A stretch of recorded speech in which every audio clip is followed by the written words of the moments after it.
right, we ready to do this? We're ready. Good to see you again, my friend. Great to see you. Always a pleasure to spend time with you. We have to spend more time when we're not recording, though. When we're not recording. So the last time I saw you was we have this relationship, right? Yeah. We talk to each other through microphones. and then that's followed by lots of texts from you that go unresponded to. So I apologize once again for being a terrible correspondent. Well, you know what I did? I found the way through. What? Your wife. Going through Srimati. Yeah, I know. I said, That's okay, just in case he's not noticing these, I know you will. Well, here's the thing. When texts have now become the new email, and I look at my phone and there's all these texts. I know. And once I read them, if I'm not in a place to respond in that moment, I can't mark them unread, and then they just go into the ether. Yeah. So I know. So it's almost better not to open them. Right. Until you're sitting down and you know you're going to be able to respond. I know. So that's why it was honest what I said to you. I said, we completely understand. Yeah, I appreciate that. I have no angst, attached to the fact that you never answer. Well, that's that comports with your who you are. So there you go. But nonetheless, never answer is way too much of an overstatement. Yeah. Well, the last time you were here, which was a couple months ago, I think. Yeah, about a couple months ago, we had a couple conversations. And then as you were leaving, Julie was here and we were chatting and hanging out. And it was only then that you mentioned that you had suffered a fairly tragic loss. Your daughter had given birth, and that child only lived like a day and a half, 2 days before passing away.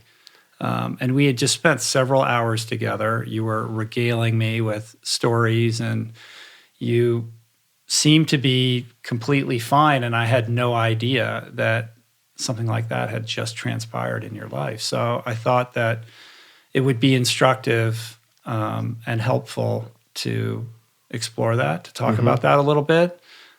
Because none of us get out of life alive, and we're all met with loss at different times in our lives, and trying to figure out how to process our grief and move forward in the best way that we can through these unforeseen tragic things that occur, in all of our lives.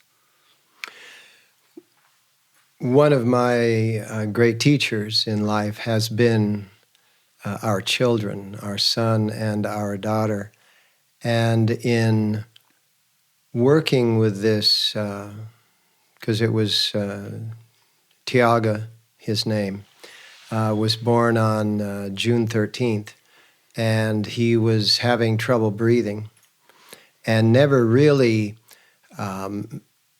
maximized his lungs, and was on a ventilator for a while, and then as probably about 30 hours into his 36 hours of post-birth life, his heart rate dropped to a place where they were realizing that he wasn't going to sustain himself. And so that's when our daughter asked that they just take him off everything, and she could hold him and really connect, so that at least she could have that experience of deeply connecting with him for however short his life was going to be. And as I say that our children, as you know with yours, are such incredible teachers if we allow their messaging to come through, our presentation of who we are as a parent. And, so in my wife and I talking to them, we changed all of our plans and flew into Seattle. In talking to them, they're saying that they chose celebration over tragedy so that they could get the most out of, the most positive experience out of whatever length of life the young child was able to have. And that's not a 24/7 event. Because when you're strong and able to make the conscious choice, you choose to navigate these challenges, these tragic challenges, in the most benevolent way possible. And then you have those moments which you and I and Julie shared, in which you feel the depth of what we call the loss. It's almost like a season in the forest when the leaves die. To the bugs, perhaps, or the leaves themselves, it's a tragedy because their lifespan in that way is gone. But if you look at the bigger picture, you know there's years after years of leaves coming back through the life force of the tree, and at this point, the life force of the family. So the family loses this grandchild, this child. We've got, our children, we've got our in-laws, we've got our grandchildren, we've got 2 beautiful grandchildren. And so what I learned a lot from our daughter, Hari Perk, is that she was choosing when she was going to go down, right, into grief. And grief is not a bad thing. Grief is an important thing. And that she wasn't going to go down into it to take the children down, to take the other 2 children down. Mm-hmm. So she was managing her emotions. Then if they were choosing to go down into the emotion of we've lost our brother and we're very sad, then she would go down in there with them and they would explore that space. And so it requires tremendous effort. Yeah, it's one thing to say we choose celebration over devastation, and to kind of intellectually try to inhabit that, but then actually to practice that is a very different thing. And that's a practice, isn't it? Mm. I like the word you chose there, because what you were saying earlier is that, we went through 2 hours of, video recording, and, we were good. We were on point. We were not being distracted by anything. And then in that moment of communicating about this loss, then we went into that space. So I find that it's not always by choice. Sometimes the emotion will just hit you. Right. And that's okay. I let myself go into that. And you have to feel like you're in a safe space to go into that. And so that's the other side of the coin that it's taught me. Make every space a safe space. Yeah. In other words, if I'm in front of a class and all of a sudden it hits me, and I've got, anywhere from 100 to 1,000 people in front of me, I'll go into that space and I'll communicate about that space, because I want to make sure that I'm practicing what I preach, so to speak. Mm-hmm. You forwarded a letter to Julie and I that your daughter wrote to Tiaga, which is beautiful, but also heart-wrenching. I appreciate you sharing that with us, and it kind of walks one through her emotional, process of trying to deal with this birth and this loss. But what struck me about it was just her composure and clarity, I suppose, over not necessarily, I think the word I was going to say, being okay with it. I mean, obviously, I don't think that fully describes the experience, but acceptance, I guess, or surrender to what actually is. And there's something really empowering about that, I think. And I was very touched by her words. And those of us, all of us, those of us, there's no exclusivity here, that have been touched by death. What we recognize almost universally is there's no turning it back. Death is death, and it's so final and it's so absolute that if there's not acceptance, ultimately, then there's just a lot of pain that continues and continues and continues. And one of the things that in the Buddhist teachings was about if you sit with anything, with any pain long enough, it will ultimately turn into joy.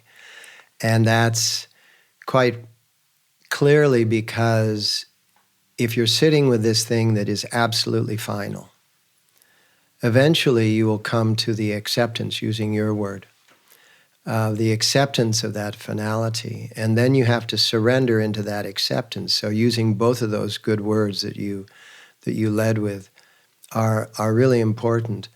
Grieving, mourning, is a physical process as well as an emotional process.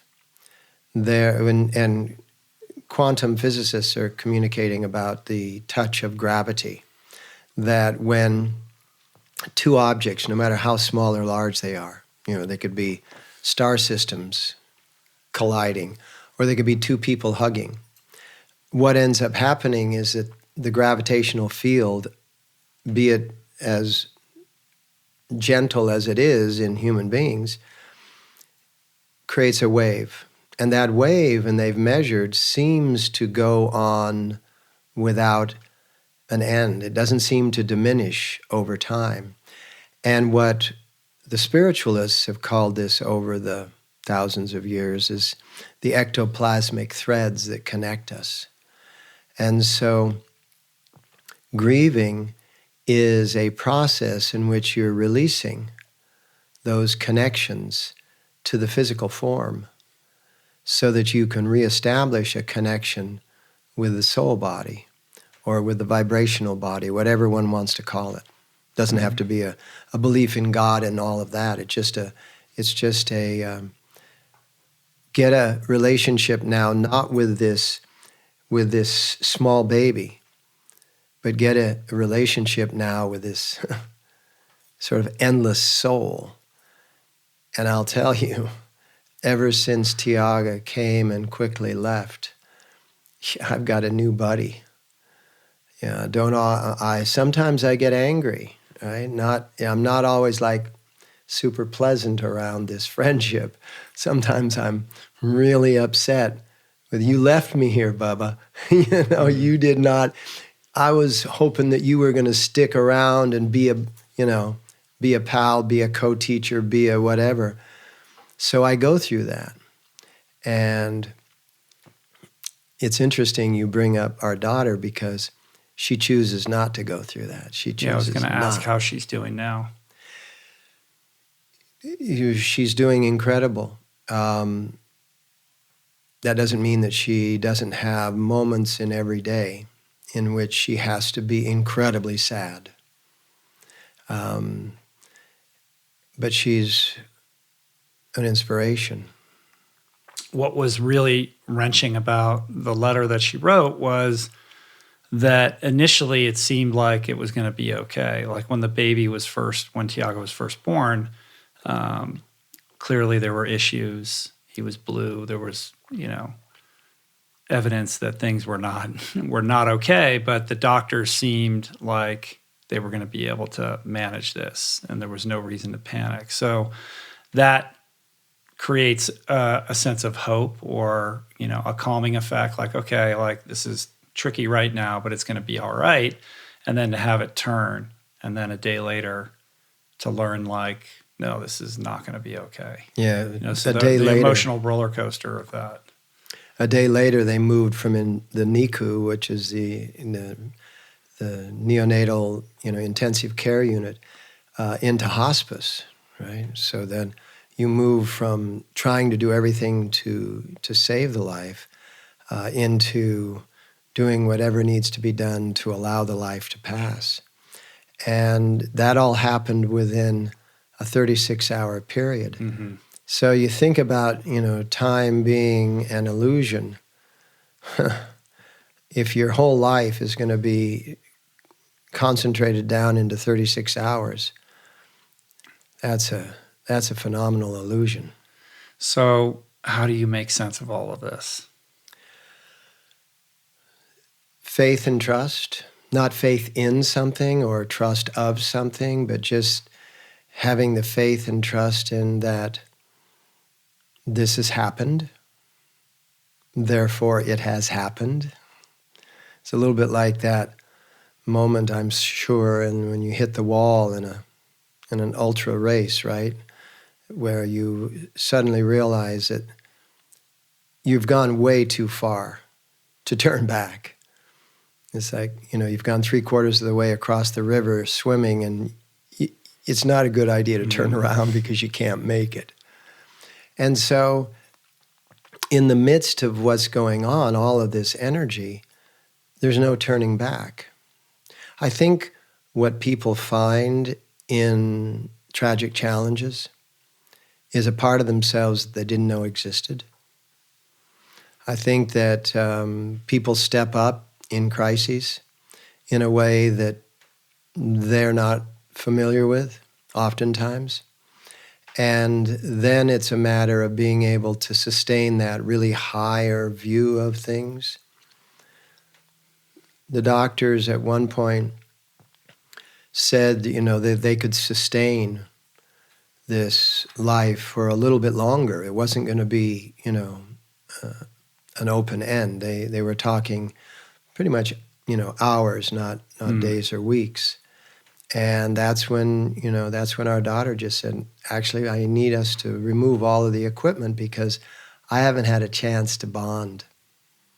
I haven't had a chance to bond yet. And that gave the medical facility, it was the Seattle Children's Hospital, incredible facility.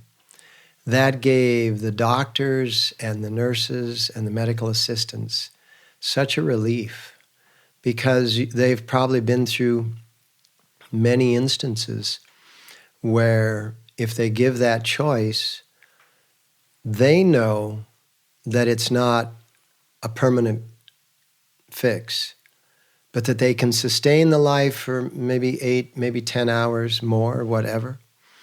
And for them to hear that somebody was already in a mode of acceptance was really relieving to them. The people that were in the room said that you could feel just the tension just drop. Yeah, I would imagine most people won't let go and just say, you have to keep going, for whatever reason, like because of denial or what have you. Keep pushing forward, a sliver of hope that maybe this can change. I cannot imagine having to navigate something like that. And I've had other friends who've endured similar experiences, and I've seen marriages and partnerships and families destroyed by this kind of thing. I mean, I think probably, I don't know what the statistics are, but I would imagine more often than not, partnerships break up over these kinds of tragedies because the two people, can't find a way to see a way through the grief in a way that keeps them connected. A new character, what you're saying is really spot on. A new character arises in the midst of grief.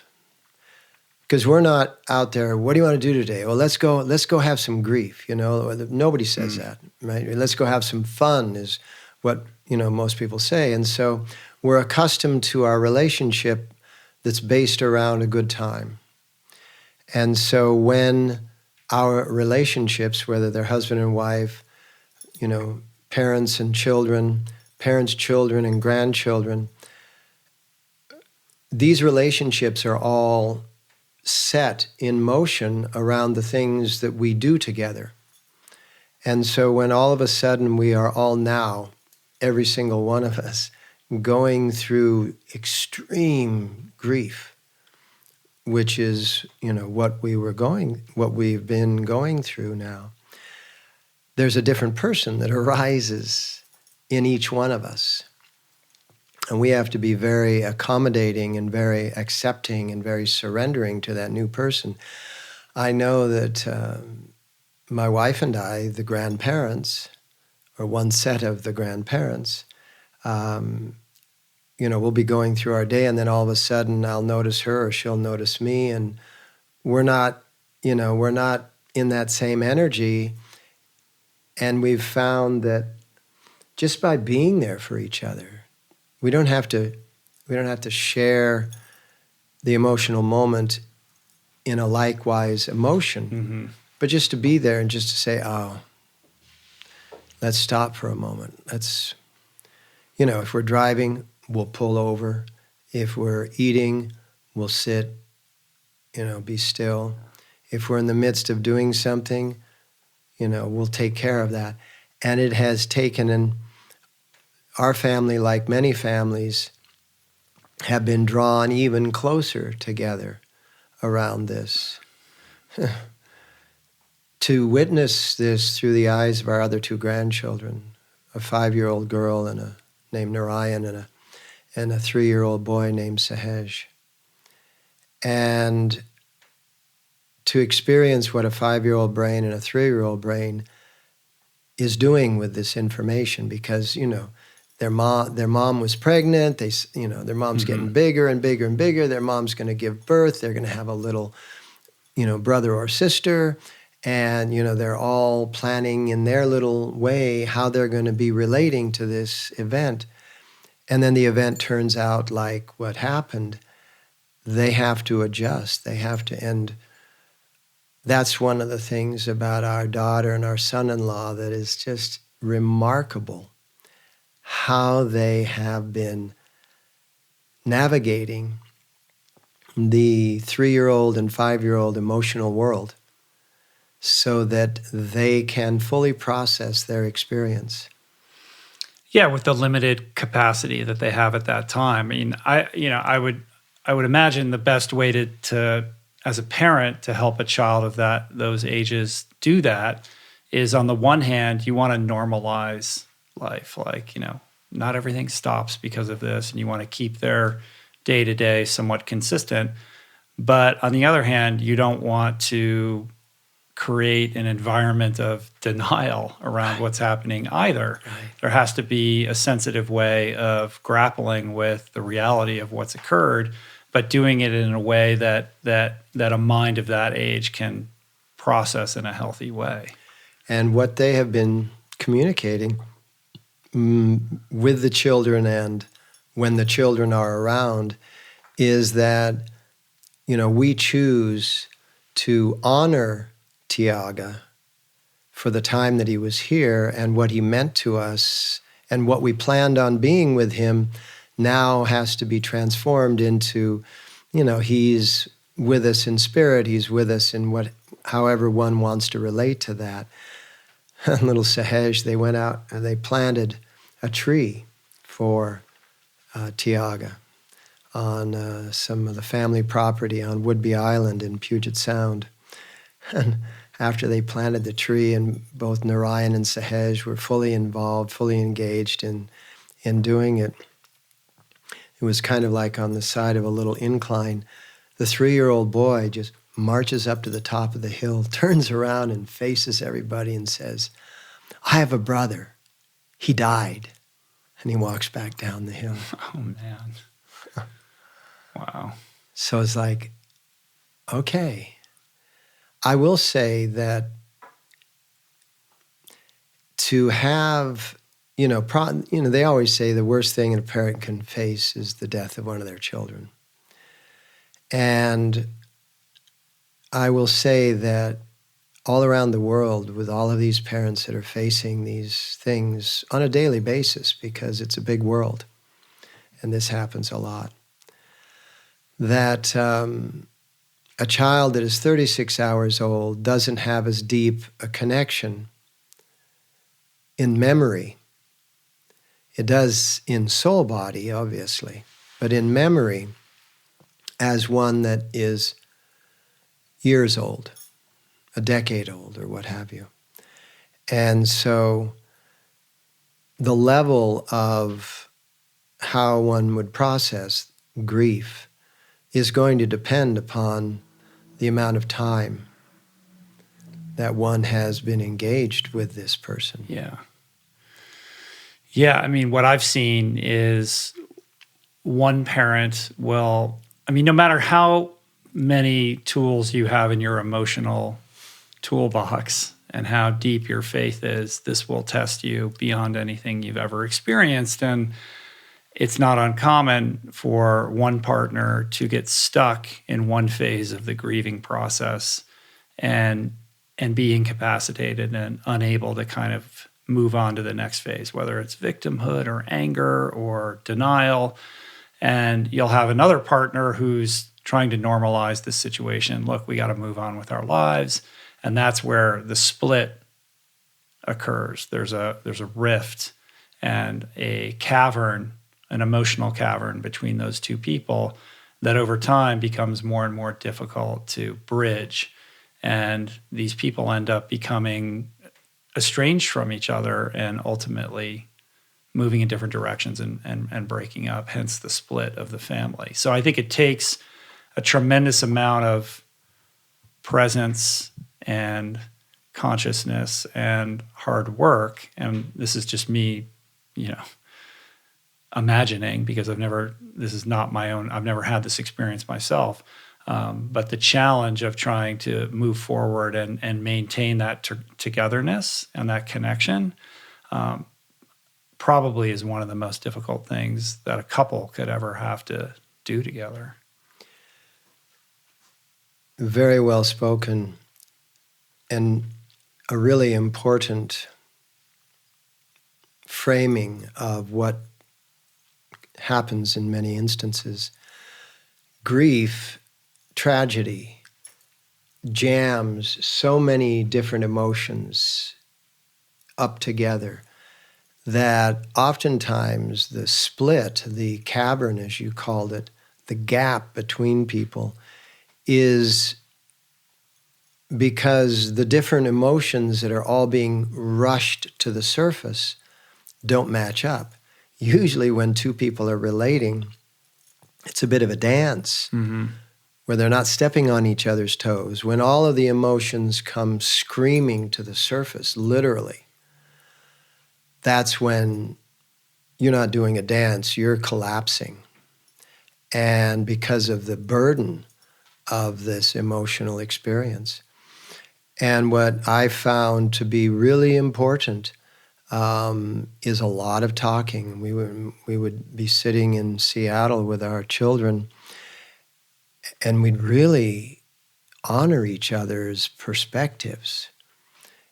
And I found that as we kept the conversation going, that all of those emotions that were being crammed into a tiny space, no room to move, no room to resolve, started opening and giving space.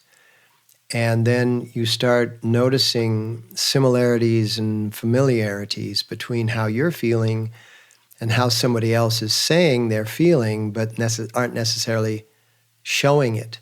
And so a lot of the differences start to break down and reveal the samenesses because, and I would encourage people who are going through tragedies in their life such as this, that they really learn to unpack their emotional sensations by sitting quietly, sitting mindfully, and allowing each of the emotional characters to have a voice so that you can start to go through and start to pick out, okay, what is the voice that is going to work here? Because it's like a room full of, it's like what do they call those things where politicians come and have that, a room full of people and they've all got an issue. A caucus or something like that. Yeah, right. And everybody's yelling and everybody wants to be heard. And that's a bit like what the emotional body is up to in these deep emotional moments. Yeah, my sense is that there's an overpowering instinct to isolate, though. Like when you're in that much pain, much like a dog that's injured, you want to go. Is the dog's going to climb under the bed and want to be left alone? Somebody who is in that much pain wants to separate themselves from other people, And that process of, as you explained, being present with that emotional landscape requires a very mindful, proactive, grounded approach to trying to dissect what's happening inside your heart and in your head.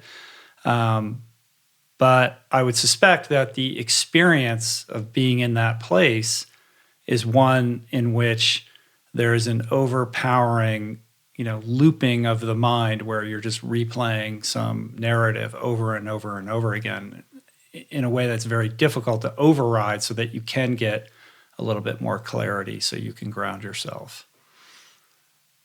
Interesting.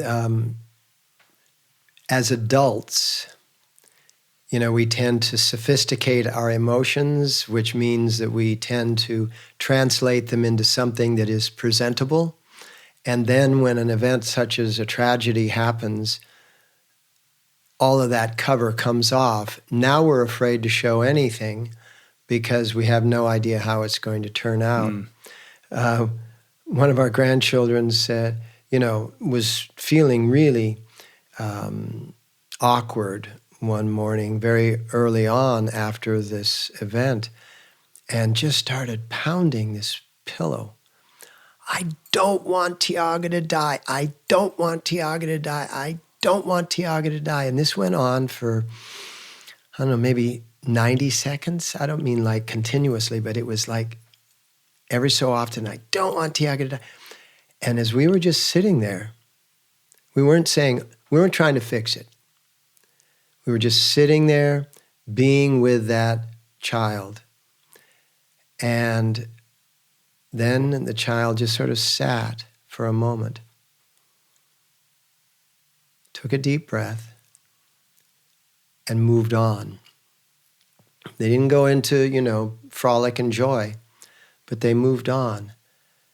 And the five sequences of processing death. One of them is anger, another is denial, and that was pretty much kind of an expression of the two. Mm-hmm. One, angrily expressing denial or a request for it to be denied. And the beauty of actually seeing it right out there in front of you in a very young expression was very, very clear, because what she was saying was exactly what I was saying often. I'm upset, I'm angry, this isn't the way that I, foresaw this, this isn't right, this isn't, all of these things. And I was able to work with that information. I'm not saying that I was controlling it, I was able to work with it. There is no controlling these emotions. And when I was watching her go out, I thought, yeah, me too. Yeah, me too. Right. Yeah. And it's just like we all have this particular length of life. And at some point we go. And when we go, people are left behind. And fortunately for me, I died when I was 20 in a hospital. And, I had some insight, some experience as to what goes on after this body shuts down. And so I have a lot of belief system and faith, and I've built a whole infrastructure around what I see as, the crossover between life and death, or life in the body and life after the body. So I have some tools in that regard. But that's something that everyone has to set up for themselves. Everyone has to process. It's almost like we all have to be faced with, a pile of lumber and sacks of cement, and okay, you're going to build a house, now what? Yeah. That experience when you were 20, I don't think we've ever talked about that on the podcast. Can you walk us through that? Yeah, I had an appendicitis.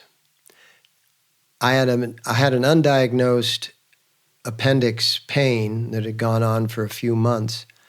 And then one night, the middle of the night, it ruptured, and that just sets you on fire. But the appendix is in a particular position in the body. it's in a nerve ganglia, meaning a crossroads of many nerves. And so it radiates pain all over the place. It's one of the hardest events for medical science to diagnose. It's a big killer in the third world, so to speak. And so it took them 10 to 12 hours to actually decide, hey, whatever it is, we're going to cut in, and we believe it's appendicitis. We believe it's a ruptured appendix. Let's cut in and go for it. And so by that time, septicity had gone throughout sepsis. So peritonitis sets in. After they close me up, peritonitis sets in. My gut blows up. The pressure shuts down my vital organs, and they had to resuscitate me. I was out for 1 minute and 45 seconds, according to their clock. For me, it seemed like I was out for days, weeks, months, maybe even years, because there's no time without the system that keeps track of time, and I'm not pointing at a watch, I'm pointing at the physical body. And I had experiences with people on the other side, if you want to use that cliche. And the people on the other side told me a whole lot about what I was to do and what I hadn't been doing, and the nonsense that I was going through was of my own design, and I had better accept these realities. And so it was an incredibly valuable teaching experience. Not that I would recommend it to anyone. Was it the traditional white light kind of thing? No, I didn't get the good. I didn't get the good death. I got the you stupid idiot. You've been playing a role your whole life.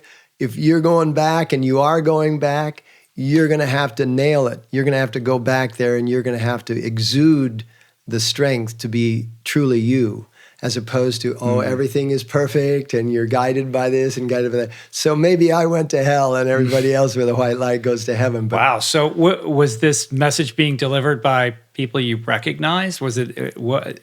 It was being delivered by people I ended up meeting 2 years later. An indigenous tribe in the way back of the Copper Canyons, what's called the first migration of the Aztecs. There were 2 major migrations. The Tarahumara? Yeah, well, that's the second migration. There was the Born to Run. Mm-hmm. Yeah, that's the second migration, which is right on the edge of the Copper Canyons. Copper Canyons is 5 times more vast than the Grand Canyon. Yeah, it's huge. And, dozens of maybe even hundreds of people have been lost in there, never returned. And so the first migration went way back in, and they were the ones that migrated the moment the high priest began to do human sacrifice, because that was a major corruption. That was just a total major corruption. And the second migration was when the conquistadores came, the Spaniards came into Mexico and were, wiping everyone out. And so the Tarahumara are the one that are there, and the Wirakuta are the one that are in the way back. And so in the way back, they're what are called undiscovered. Undiscovered populations, undiscovered tribes. And it was a village of about 300 people. And that I ended up getting to a couple of years later, after I had gone. Did you go there consciously mindful of this experience that you had? Is that what drew you to that place? Or no, they were completely, it was one of those moments in which you go, oh my God. Because so here are the people standing in front of me that I had met after life on the other side, to use that frame of reference. And here they were now standing in front of me. And what had taken me there, I was a musician, I was a recording artist for Warner Brothers, and things were getting crazy. I was one of the guys that went through the 60s without drugs. How dare you? How dare me? They say if you went through the 60s, you probably don't remember it. Well, I remember it very, very well. You're one of the only ones. Yeah, right. And so, and the scene, the music scene, San Francisco music scene was getting pretty tipsy. And so I decided to take a break from it after recording some things, putting them being on the air, having, certain the COINTELPRO work come down on me because my work was anti-war, and they were trying to control the anti-war messaging in the San Francisco Bay Area. And so in 1966, 67, I took a break, and I went to stay with some people in New Mexico who said, we want you to come with us to our home in Old Mexico. And I thought, oh, cool. Little trip to Guadalajara or wherever, we'll just do. So we drive down into Old Mexico, and then we go off-road for a couple of days, and then we go hiking for another 4 days. Yeah, getting into the Copper Canyon is not an easy thing. We had to go through a cavern, drop down through a cavern, so we're in the pitch black, and then we come out inside the, deep down in the Copper Canyon. There's parts of the Copper Canyon that has 3 seasons all going on at once. There'll be hail snow on top of the mountains, and all the way down to tropical middle of summer in the bottom. So it's a remarkable place. So what happened was I met these people during that minute and 45 seconds on the other side. They told me what I had to do in life, and that I had to quit trying to be someone else, trying to be like someone else, or being held back by the fact that I couldn't see myself being what I was trying to imagine myself being. I mean, it's like the death that you went through when you went through from being a lawyer to being who you are today, from being an unhappy, lawyer to being a happy guy, at 24 miles into a marathon. Yeah, but I didn't get a visitation, though. Maybe not in the same exact way. Yeah. All right, so you're starting to have this sense of that, which in certain respects, I think you could argue is what lured you down there, right? So you're down in the Copper Canyon. Well, I'm with this guy he and his wife and she wasn't with us at that moment, but he and his wife, I had stayed with them after a concert that I did in Albuquerque. And they said, come on, you got a break now. Come on to our land. We want to show you. And so they showed me this incredible land, which I then, after when I decided to take a break from the music, and I thought I was going to be gone 2 weeks, right? I was gone 11 months. Everybody, because there's no communication, it was an undiscovered tribe, so there's nothing happening inside and outside that world. Everybody thought I had gone off and died somewhere, yeah?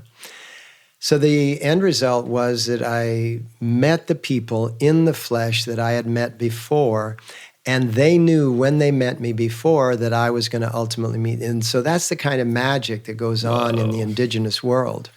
So when you met these people and you had this moment of recognition, were they having that same experience? Like, were they, oh, he's here? Mm-hmm. And what they knew was that they were going to bring me, ultimately, they were going to get me to come in person to them in person.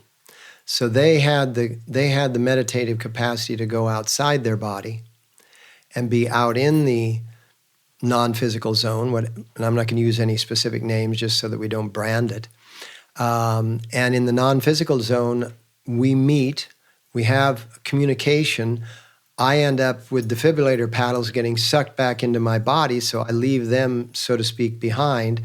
And then I go through my life, which is now very tenuous, and I go through my life, get out of the draft, go through process, end up having a musical career, taking a break from the musical career, coming to their son and daughter-in-law, so to speak, going with them down into where they actually are physically, had then 4 passages, rites of passage, vision quests that they set me through.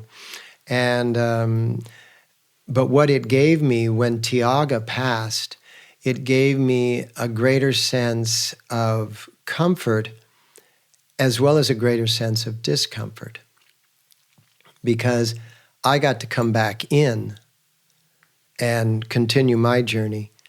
He wasn't to do that. He wasn't able to have that where his body gets somehow resuscitated and he can move on. And that's like what our daughter was saying in that letter that she wrote that in the early stages, the doctors were all feeling positive, and so one of the things that also comes up in grief is the tenderness of life, and how intricate this physical body is, and how important what we feed it is, how we rest it is, how we exercise it is, how we emote through it is, how we think within it is, And so instead of being kind of haphazard in life, you tend to, through the process of grief, become more articulating and more accurate. And hopefully you can sustain that, because life in general is not articulate and is not always accurate. Yeah. I think the flip side of the person who gets stuck in one of those 5 phases is the individual who then has moments of joy or moments where they forget what has happened and they're able to be happy, and then they kind of snap back in when they remember what has occurred, and then are then visited by guilt or shame for feeling happy again, right? Like, am I allowed to experience joy? And if I do, what does that say about how I feel about this thing that has occurred? Right. You just hit probably the most common, is that guilt, shame of feeling good about feeling bad, or feeling good instead of feeling bad. Or feeling bad about feeling good. Feeling bad about feeling good. What was it that you said? You were correcting yourself. You said, "Is she okay?" Right? Is she okay with this? Or you were using some kind of a word like that. And those are the ways what we have to be able to do, and really encourage ourselves, which is the heart center. Encourage ourselves. Cœur in French is heart. So when we encourage, we bring into our heart, we get some willpower invested. And to encourage ourselves to unwrap that process. Feeling good, feeling guilty about feeling good, feeling bad about feeling good. And then also, take it one step further, feeling good about feeling bad. I'm doing the right thing as I'm feeling bad, right? And we need to unwrap these so that we're not caught in the whirlpool of the emotion, but we're actually navigating. We've got some kind of a vessel that we can navigate the whirlpool in. And that's not easy, but I will tell you that what has helped me the most in navigating the highly emotional moments is breath work. And what does that look like? It looks like becoming mindful of breathing. Just all of a sudden, I'm feeling all of this emotion. I'm going to allow myself to feel that emotion. Now it's come to a time when I have something that I have to do. I have something that I have to be able to present. Then I will go into my breath, and I'll just start very consciously, very deeply breathing. And all of a sudden, I'm not in touch with so much my life as I'm in touch with life itself. And that suddenly lets me feel, okay, soul enters the body. Soul is born in the body. Soul is only able to use the body for 36 hours or 36 days or 3.5 years or whatever it is. And then soul leaves the body, or life, however one wants to relate, life leaves the body. So in physics, there's a rule that is considered universal, and that is that energy can't be created or destroyed, it can only be transformed. And so as the life enters the body, it's an energy in these cells. And as the life leaves the body, it's an energy that has left these cells. And that energy, the body is dead, but that energy still exists. So then as I'm working with my breath, I'm connecting with that energy. And that's who Tiaga is now. I don't believe there's anybody that can do that better than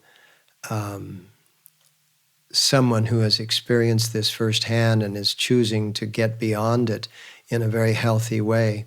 One of whom is our daughter in that letter, as you experienced, that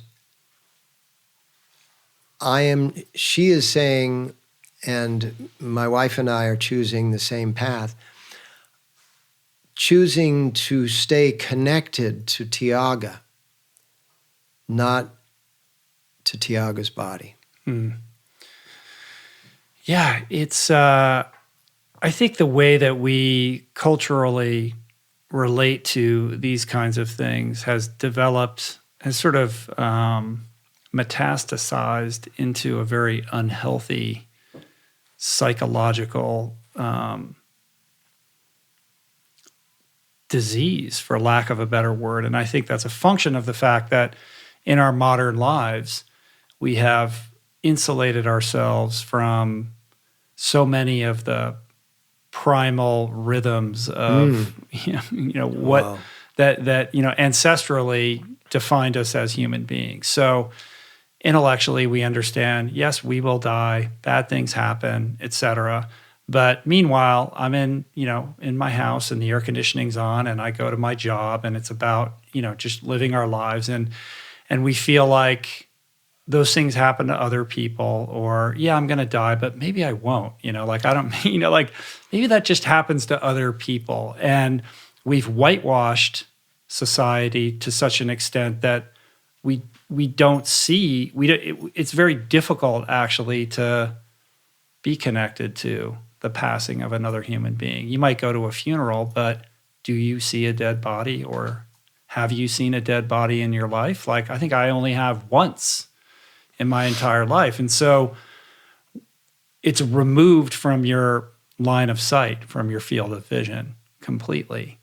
And when it's not present in your day-to-day existence, when it does occur, it comes as a shock or some kind of aberration. And I think that has created a very unhealthy relationship to this one thing that we cannot escape.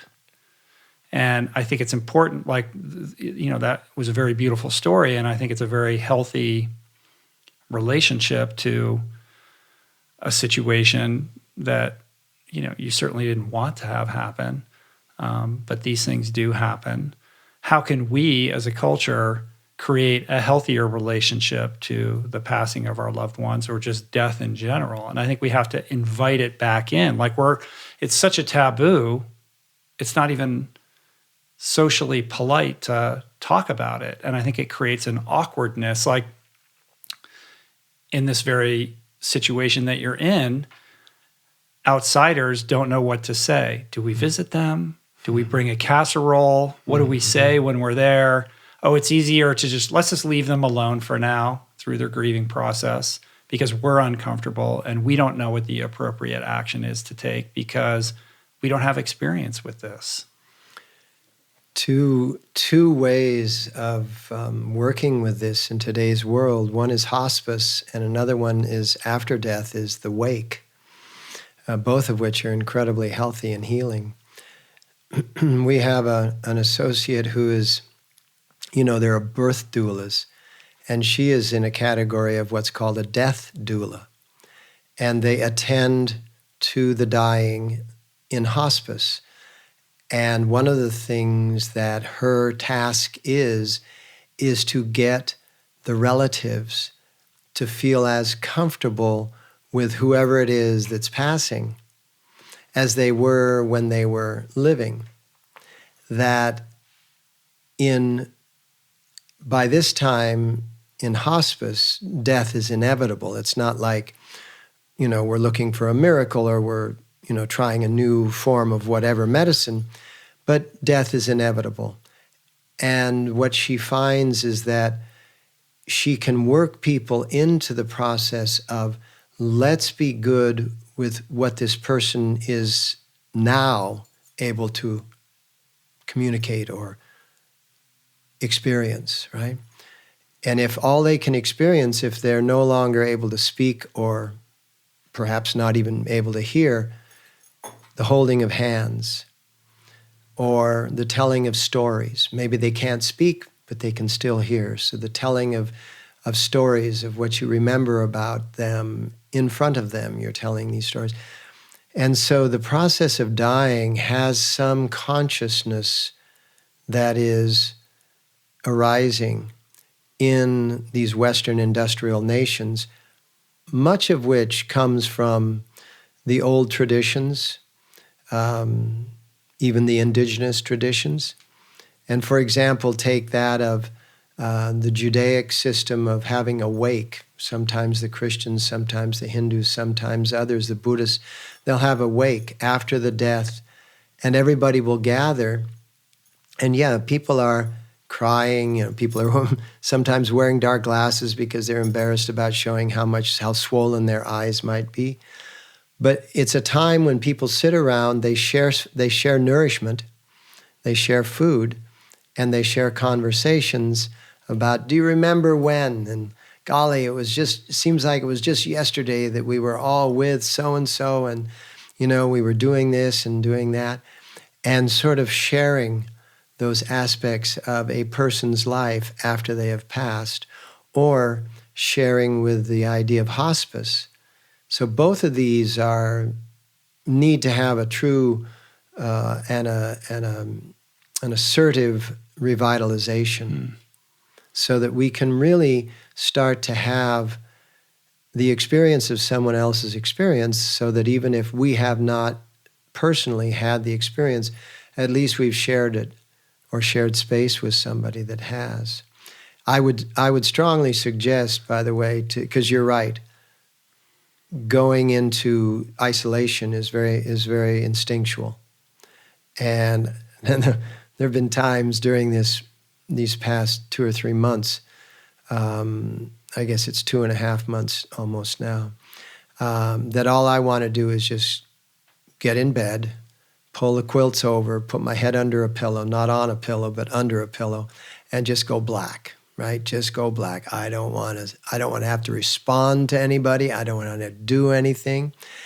And sometimes I will just go off and meditate in, as isolated a place as I can find.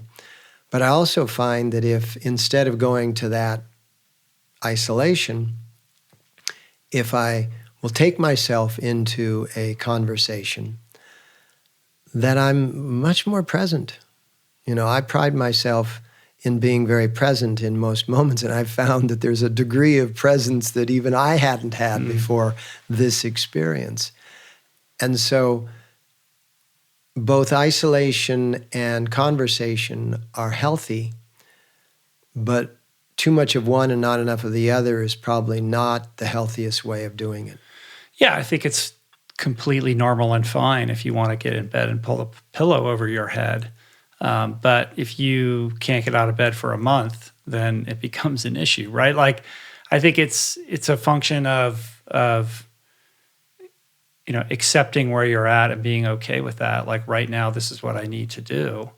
As long as you're progressing at whatever rate through these various phases. And I think isolation is fine as well, as long as you can break your way out of that and get to a place where you're able to be with other people and communicate. You're looking at your visual aids. I have a visual aid here. You are. And so, big visual aid. So here's our presence. This is the what is. And here's our preference. This is the what we want it to be. And so if you think of a tree has a growth point and a tree has a center point. The growth point is the area of the tree that's going to be giving new birth to growth, right? Mm-hmm. And we also have a growth point and a center point. Our center point is our groundedness in what we would call the what is. And our growth point are all of our aspirations.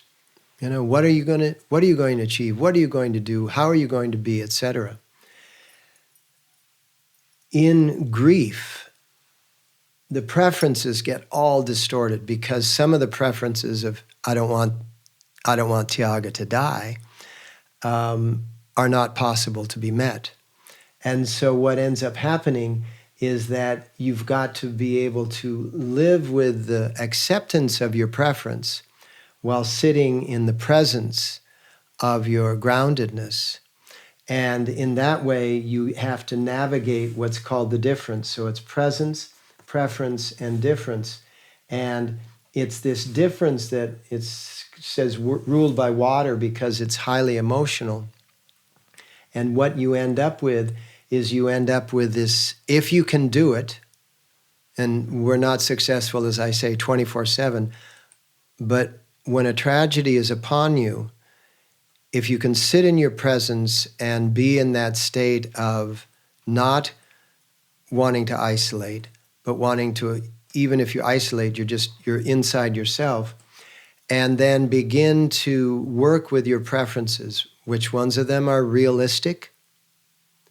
Which ones of them are not realistic?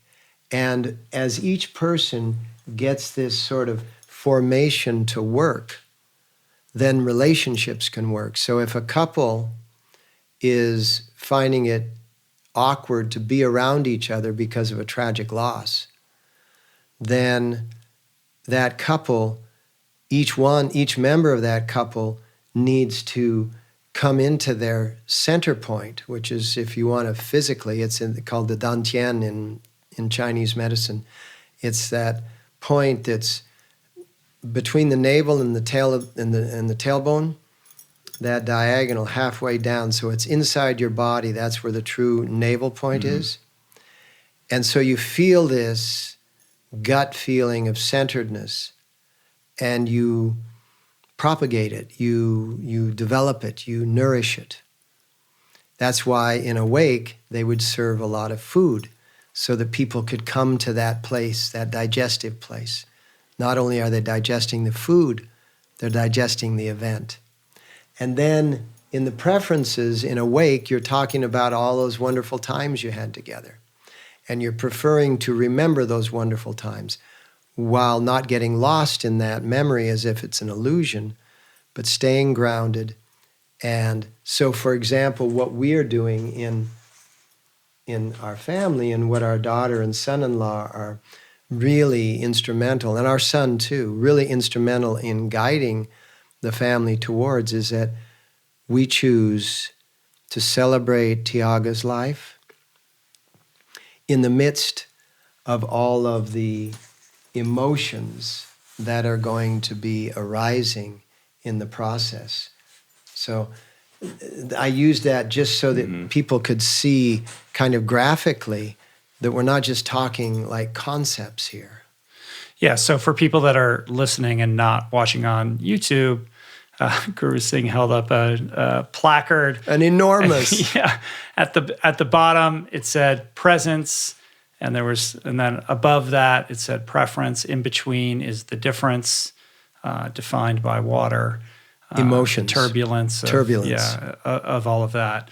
No, I get that, and I think that's beautiful. So harder to practice than to talk about, I would imagine.